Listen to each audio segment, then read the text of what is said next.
सीधे लेके चलते हैं आपको ग्वालियर, जहां पर माधवी राजे सिंधिया के अंतिम दर्शन में। तो अंतिम सफर से आप ये सीधी तस्वीर देख रहे हैं, जहां पर राजमाता को अंतिम विदाई देने के लिए जन सैलाब उमड़ पड़ा है। अंतिम संस्कार में कई राजनेता और आमजन शामिल हुए हैं। केंद्रीय मंत्री ज्योतिरादित्य सिंधिया की माताजी माधवी राजे सिंधिया की अंतिम शव यात्रा आप देख रहे हैं। उनके अंतिम दर्शनों के लिए वहां पर लोगों का भीड़ जमा हुई है और अंतिम दर्शन के लिए वहां पर कई नेता भी पहुंचे हुए हैं। ग्वालियर से आप ये सीधी तस्वीर देख रहे हैं। इस वक्त हमारे साथ ग्वालियर से ब्यूरो चीफ अरविंद चौहान जुड़ गए हैं। अरविंद जी, हम सीधी तस्वीर भी दर्शकों को दिखा रहे हैं। अंतिम दर्शन के लिए वहां पर सैकड़ों की संख्या में जनसमूह उपस्थित है। कई बड़े नेता भी वहां पर मौजूद हैं। कौन कौन अंतिम दर्शन के लिए वहां पर पहुंचा है और ये जो अंतिम दर्शन के लिए जो यात्रा निकल रही, कहां से कहां तक जा रही है और वहां पर कौन कौन मौजूद है, आपसे जानना चाहेंगे।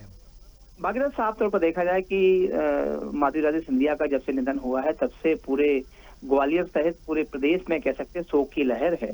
और कल से ही बराबर महल में लोगों का आना जाना शुरू हो गया था। और चूंकि निधन उनका दिल्ली में हुआ था और कल 9:30 बजे की ये वाकया है।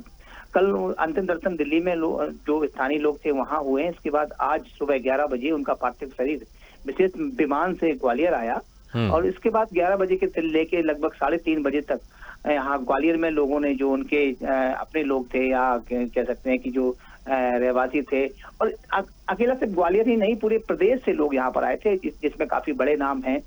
कई मुख्यमंत्री यहाँ पर पहुंचे हैं और साथ में केंद्रीय मंत्री भी आए थे और साथ में प्रहलाद पटेल से लेकर कैलाश विजयवर्गीय हो चाहे बीटी शर्मा हो, बहुत सारे लोग हैं। वो बराबर कह रहे थे कि और साफ तौर पर माधवी राजे सिंधिया का जो पूरा जीवन का चरित्र रहा है वो एक समझक का रहा है हमेशा। जब जब पूरे परिवार को संकट का दौर आया, चाहे वो उस समय माधव सिंधिया की बात कहें, जब उन्होंने अपनी खुद की पार्टी बनाई थी तब उन्होंने संबल बनकर उनका साथ दिया।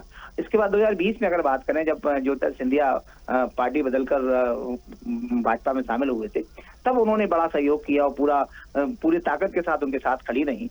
और चूंकि वो एक राजघराने से हैं तो राजतंत्र के बारे में उन्हें बहुत अच्छे से पता है। इसके बाद जब लोकतंत्र का वो पार्ट बनी, तो जैसे ही उन्होंने राजतंत्र चलाया, राजकाज देखा है, वैसे उन्होंने लोकतंत्र को देखा है। यही वजह है कि लोग उन्हें बहुत स्नेह करते हैं, बहुत प्यार करते हैं।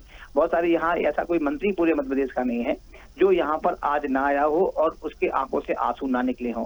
सभी का कहना यही था। तुलसी सिलावट से हमारी बात हुई, ऊर्जा मंत्री प्रद्युम्न तोमर से हमारी बात हुई, कैलाश विजयवर्गीय से हमारी बात हुई, प्रहलाद पटेल से हमारी बात हुई। स्वदेश न्यूज ने सबसे उनसे पूछा कि आज का दिन आप कितना बड़ा आपके लिए है, कितना भारी दिन है आपके लिए। तो उन्होंने नम आंखों से कहा कि ये हमारे लिए बड़ा भारी दिन है यार, और जो इनकी मौत हुई है तो निश्चित तौर पे ईश्वर इन्हें अपने चरणों में स्थान दे, क्योंकि आना जाना तो एक प्रकृति का नियम है, जाता ही है, लेकिन उनकी यादें जरूर रह जाती है। उनका आशीर्वाद सभी के साथ रहेगा। यही वजह है, आप सुबह से देखेंगे जब से उनका पार्थिव शरीर यहाँ आया है, तांता लगा हुआ था। हमने भी वहां जब स्टोरी की जाके देखा तो लोग सबसे पहले एक हील उज्जत में थे कि कैसे भी करके उनके दर्शन कर लिए जाए। तो साफ तौर पर एक बड़ा शख्सियत ग्वालियर ने आज खोई है और निश्चित तौर पर इसका अफसोस तो रहेगा। लेकिन हमने ये वहां कहा भी कि स्वदेश न्यूज भी उन्हें अपनी श्रद्धांजलि अर्पित करता है। तो अभी उनका जो 3:30 बजे उनका पार्थिव देह, उनकी छतरी है जो जहाँ सारे उनके जो सिंधिया राजवंश के लोगों का अंतिम संस्कार होता है, चाहे वो माधवराव सिंधिया हो, राजमाता विजयराजे सिंधिया हो, सभी का संस्कार वहीं हुआ है, अंतिम संस्कार वहीं हुआ है। उनके वहाँ बाकायदा समाधि बनाई जाती है।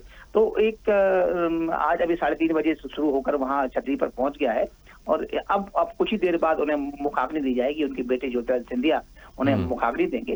तो निश्चित तौर पर भारी दिन कहेंगे आज ग्वालियर के लिए और पूरे प्रदेश के लिए। जी भागीरथ, बिल्कुल। सिंधिया परिवार का ग्वालियर में देखें तो खासा जुड़ाव रहा है जनता के बीच में। अगर हम माधवी राजे सिंधिया की बात करें तो किस तरह से उनका जुड़ाव था जनता के बीच में? ये साफ तौर पर माधवी राजे सिंधिया स्पष्ट रूप से, परोक्ष रूप से हमेशा उन्होंने साथ दिया है, लेकिन प्रत्यक्ष रूप से कभी वो राजनीति में नहीं आई है। अगर 2001 में जब माधव सिंधिया का निधन हो गया था भागीरथ, तब जरूर उन्होंने थोड़ा सा साहस उनका डगमगाया था, लेकिन वो फिर उन्होंने हिम्मत से काम किया और अपने बेटे को राजनीति में उतारा और बेटे के साथ बराबर कंधे से कंधा मिलाकर उनका, क्योंकि जब 2001 में ज्योतिरादित्य सिंधिया की उम्र उस समय रही होगी लगभग 30 साल के लगभग होंगे, और उसमें राजनीति में आना उनके लिए कठिन काम था, क्योंकि उनके व्यवसाय थे और वो बॉम्बे में कहीं अपने बड़े व्यवसाय को अंजाम दे बड़ा व्यवसाय कर रहे थे, व्यवसाय छोड़कर इसमें राजनीति में आना। तो निश्चित तौर पर उनकी माँ ने उनका बहुत सपोर्ट किया। यही वजह है कि वो आज मध्य प्रदेश के नहीं पूरे देश के काबिल नेता है और लोग उन्हें भी बहुत बहुत प्यार करते हैं। यही वजह है कि आज यहाँ जो भीड़ लगी हुई है तो सभी की आंखें नम थी। साफ तौर पर देखा जाए कि कुछ लोग उन्हें राजमाता कहते हैं, कुछ लोग उन्हें महारानी कहते हैं। तो आज ग्वालियर वासियों के लिए थोड़ा सा भारी दिन है कि उनके बीच से उनकी राजमाता कहें या उनकी महारानी कहें या उनकी संरक्षक कहें चली गई हैं और अंतिम संस्कार बस कुछ ही देर में होने वाला है। मैं भी, स्वदेश न्यूज भी यही है और साफ तौर पर हमने भी उन्हें अपने श्रद्धा सुमन अर्पित किए हैं। तो साफ तौर पर कहेंगे कि भागीरथ आज एक बड़ी शख्सियत का जाना निश्चित तौर पे कहीं न कहीं दिल को दुखाने वाला लगता है। जी बिल्कुल अरविंद, बहुत बहुत शुक्रिया तमाम जानकारी के लिए। तो तस्वीरों से हम वो प्यार वो देख सकते हैं, जुड़ाव देख सकते हैं, ये ग्वालियर की जनता के बीच में और माधवी राजेश सिंधिया के बीच में रहा है।